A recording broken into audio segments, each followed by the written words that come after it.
நண்பர்கள் அனைவருக்கும் என்னுடைய இனிய வணக்கங்களை தெரிவித்துக் கொள்கின்றேன்.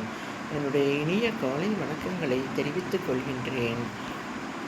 நண்பர்களே, அன்பர்களே, என் இனிய உறவினர்களே, என்னுடைய சப்ஸ்கிரைபர்ஸ் அவர்களே, இந்த பதிவு எதற்காகவென்றால், ஒவ்வொரு பெண்ணும் தானும் ஒரு நாள் மாமியாராக போகிறோம் என்பதை உணராமல் திருமணமானவுடன் தன்னுடைய மாமியாரை வீட்டை விட்டும் விரட்டும் செயலில் ஈடுபடுகிறார்கள்.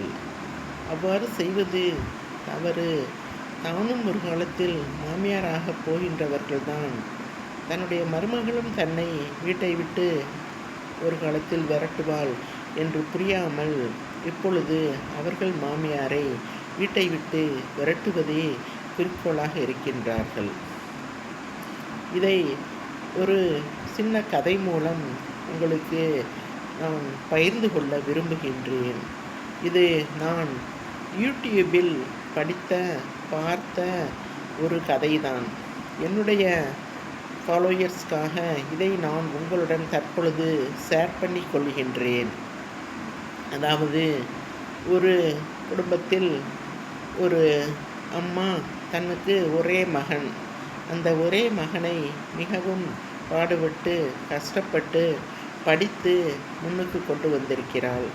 அவன் வேலை செய்து ஒரு நல்ல நிலைமைக்கு ஆனவுடன் அவனுக்கு திருமணம் செய்ய ஆசைப்பட்டு திருமணமும் செய்து வைத்து விடுகிறார்கள். திருமணம் செய்து வைத்து விட்ட பிறகு வீட்டிற்கு குத்துவிளக்கேற்ற மகள் வருகின்றாள். குத்துவிளக்கு அது வரைக்கும் ஏற்றாமல் இல்லை. மாமியார் ஏற்றி வைத்த குத்துவிளக்கை இனிமேல் மருமகள் ஏற்ற வேண்டும். அதுதான் முறை. தாய்க்கு பின் தாரம். மகனுக்கு இதுவரை அவள் சேவை செய்தால் அதை இனி மருமகள் செய்ய வேண்டும். நிறைய குடும்பங்களில் இந்த ஒரு ஸ்தானத்தை மருமகளுக்கு விட்டு கொடுக்க ஒரு தாய் தயாராக இல்லாமல் இருப்பதால் தான் பிரச்சனைகள் வருகின்றன. 27, 28 வயசு வரை தன் மகனுக்கு அவள் நன்கு சேவை செய்துவிட்டாள். அவளுக்கு திருமணம் முடித்து வைத்து விட்டோம் மகனுக்கு திருமணம் முடித்து வைத்து விட்டோம் என்று நினைத்து மாமியார்கள் சற்று ஒதுங்கிக் கொள்ள வேண்டும்.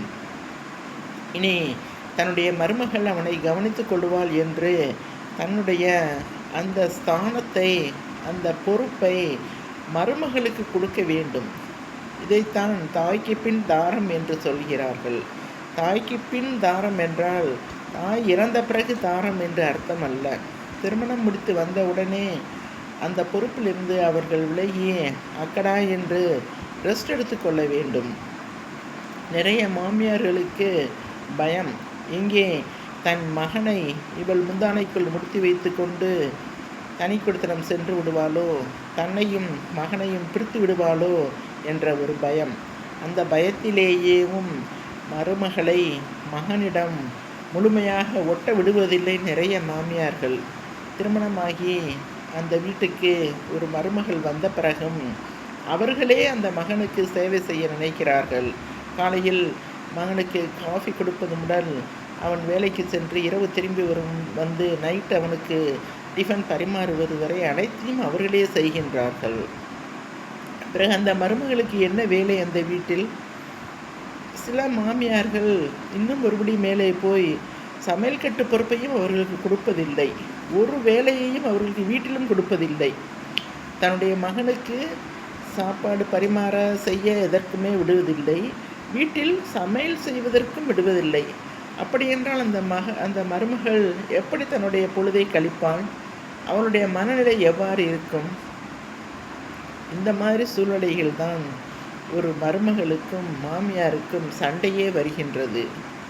அவள் செவனே என்று பொறுப்பையெல்லாம் மருமகள் வசம் விட்டு கொடுத்து விட்டு அவள் நிம்மதியாக டிவி பார்க்க, சினிமா பார்க்க, பக்கத்து வீட்டுக்கு சென்று உரையாட அவள் பொழுதை வேறு மாதிரி அவள் கழித்தாளே என்றால் மருமகள் பொறுப்பை எடுத்துக்கொள்வாள். இல்லாவிட்டால் 2 பேரும் நிறந்து ஷேர் பண்ணி வேலைகளை செய்ய வேண்டும். அப்படி இல்லாத பல மாமியார்களால் பிரச்சனைகள் வருகின்றன. அந்த குடும்பத்தில் மாமியார்களால் ஒரு மகனுக்கும் மருமகளுக்கும் அடிக்கடி சண்டை வருகின்றது. நம்முடைய கதை என்னவென்றால், திருமணமாகி அந்த வீட்டிற்கு மருமகள் வருகிறாள்.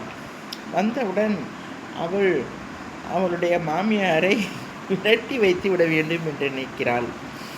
அவ்வாறு நினைத்து அவள் மாமியாரிடம் சொல்கிறாள், அதான் நான் வந்துட்டேன்ல, இனி நீங்கள் அப்படியே கிளம்ப வேண்டியதானே, காசி கோயில் குளம் அப்படின்னு கும்பிட்டுட்டு எங்கேயாச்சும் போய் இருக்க வேண்டியதானே அப்படின்னு சொல்கிறான். மாங்கிட்டையும் உங்கள் அம்மாவை பேசாமல் முதியோர் இல்லத்தில் கொண்டு போய் விட்டுருங்க அப்படின்னு சொல்கிறான். உடனே மாமியார் சொல்கிறாங்க, மருமகளே நீ சொல்கிறதெல்லாம் சரிதான், நான் முதியோர் இல்லத்துக்கு போக தயாராக தான் இருக்கேன். ஆனால் என் பையனுக்கு கல்யாணம் பண்ணிட்டேன், சரியா, நீ வந்துட்டேன், ஒரு பிள்ளை பெற்றுக்கொடு, ஒரு பேரன் பேத்தியை பார்த்துட்டு அப்புறம் நான் அக்கடான போயிடுறேன் அப்படின்னு சொல்கிறான். அவளுக்கு சரி அதுவும் நியாயந்தானே, என்ன ஒரு குழந்தை பிறக்கிறதுக்கு எத்தனை வருஷம் ஆக போகுது, ஒரு 2 வருஷம், குழந்தை பிறந்த உடனே ஒரு 2 வருஷத்துக்குள்ளே மாமியாரை அனுப்பி விட்டுருவோம் அப்படின்னு முடிவு பண்ணி பொறுமையாக இருக்கான். பொறுமையாக இருந்து பொறுமையாக பொழுது போயிட்டுருக்கு. குழந்தை பிறந்துடுது. குழந்தை பிறந்த உடனே அடுத்து மருமக ஆரம்பிக்கிறான். மாமியாரே குழந்தை பிறந்துருச்சு, உங்கள் உங்கள் பேரனை பார்த்துட்டீங்க, குழந்தை பிறந்துருச்சு, இன்னும் நீங்கள் அப்படியே கிளம்ப வேண்டியதானே அப்படின்னு கேட்குறான். அப்போ மாமியார் சொல்கிறான், மருமகளே நீ சொல்கிறது சரிதான், பேரனை பார்த்துட்டேன், அந்த குழந்தை பேசுகிறத பார்த்துட்டு போயிடுறேன்னா அவன் பேசட்டுமே, அவன் குரலை கேட்டுட்டு நான் போயிடுறேன் அப்படின்னு சொல்கிறான். சரி அதுவும் சரிதான் அப்படின்னு மருமகன் பேசாமல் இருக்கான். பையன் பேசுகிறான், குழந்தை பேசுகிறான், பள்ளிக்கூடத்துக்கு போகிறான். மாமியார் பாட்டி, பேரனோட பாட்டி அதை கண்குளிராக பார்த்துட்டாங்க. பார்த்துட்டு அப்படி பொழுதுகள் போயிட்டே இருக்குது. அப்போ மறுபடியும் மருமக ஆரம்பிக்கிறான். மாமியாரே குழந்தை பிறக்கணும்னு நீங்கள், குழந்தை பிறந்துருச்சு, குழந்தை பேசணும்னு நீங்கள், குழந்தை பேசிடுச்சு, குழந்தையும் பள்ளிக்கூடத்துக்கு போயிடுது, இனி நீங்கள் நடைய கட்ட வேண்டியதானே அப்படின்னு சொல்கிறான். அப்போ மாமியார் சொல்கிறான், மருமகளே பொறுத்தது தான் பொறுத்துட்டேன், அவன் பள்ளிக்கூடத்துக்கு போய் இப்போ 8, 9 படிக்க ஆரம்பிச்சிட்டான், அவனோட கல்யாணத்தை பார்த்துட்டு பிறகு நான் போயிடுறேனே, கல்யாணம் பார்க்குற வரைக்கும் நீ பொறுமையாக இருக்கக்கூடாதான், அது வரைக்கும் கொஞ்சம் பொறுமையாக இரு மருமகளே அப்படின்னு சொல்லிடுறான்.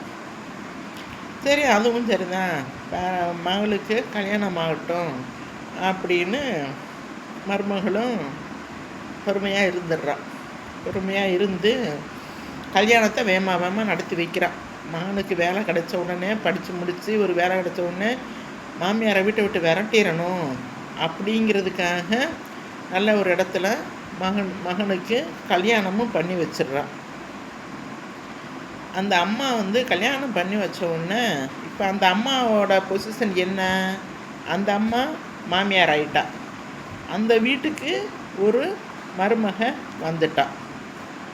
அப்புறம் அந்த மாமியாரை அந்த மருமக பார்த்து சொல்கிறான், அத்தை நீங்கள் குழந்தை பிறக்கணும்னு சொன்னீங்க, குழந்தை பிறந்துருச்சு, குழந்தை பேசுகிறத பார்க்கணும், நீங்கள் குழந்தை பேசியாச்சு, குழந்தை கல்யாணம் ஆகணும்னு சொன்னீங்க, குழந்தை கல்யாணத்துக்கு பார்த்தாச்சு, இனி என்ன, இனி உங்கள் பேரனுக்கும் ஒரு குழந்தை பிறந்து முப்பாட்டி ஆன பிறகு தான் வீட்டை விட்டு போவேன்னு சொல்வீங்களா, கிளம்புங்க அத்தை அப்படிங்கிறான். ஒன்று சரிம்மா நீயும் கிளம்பு, 2 பேரும் சேர்ந்தே போவோம், நீயும் கிளம்பு அப்படிங்கிறான் அந்த மாமியாருக்காரி. எதுக்குத்த, என்ன எதுக்கு கிளம்ப சொல்கிறீங்க, நான் எதுக்கு கிளம்பணும் அப்படின்னு மாமியாருக்காரி கேட்குறான். ஆமாம்மா, இத்தனை நாளும் நீ ஒரு அம்மாவாக மட்டும் இருந்த, மாமியாரான என்ன வீட்டை விட்டு துரத்தணும்னு சொல்லி துரத்திக்கிட்டே இருந்தேன், இப்போ நீ என்ன இருக்க, இப்போ நீ அம்மா ஸ்தானத்திலிருந்து மருமக ஸ்தானத்துக்கு வசந்துட்ட,